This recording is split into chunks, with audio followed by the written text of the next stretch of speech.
buat inti karipap. Ini bahan-bahannya: bawang besar, bawang putih dan daun kari, serbuk kari, cili. Kali ini saya guna keledek, tapi kalau tak ada keledek pun kentang pun boleh. Sekarang kita nak masukkan bahan-bahan.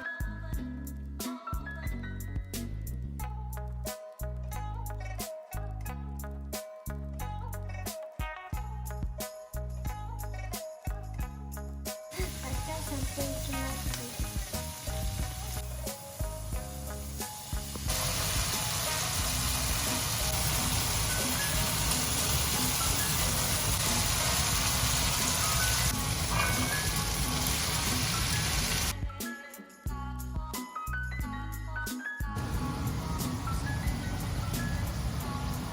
Okey, sekarang ni kita akan buat kulit karipap. Ini semua bahan-bahan dia.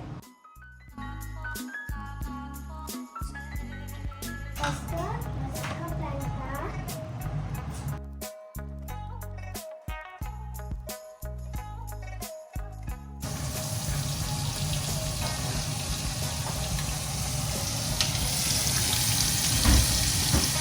Kemudian kita letak tepung dalam mesin. Cawan. Okey. Kemudian masukkan minyak panas dalam tepung. Daun. Menjadikan serbuk roti.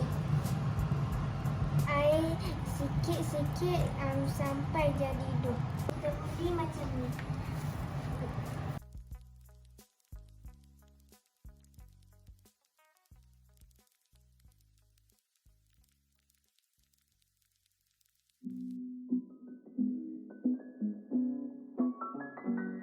Sekarang kita nak buat karipap.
Ini saya makan makaroni goreng dengan karipap.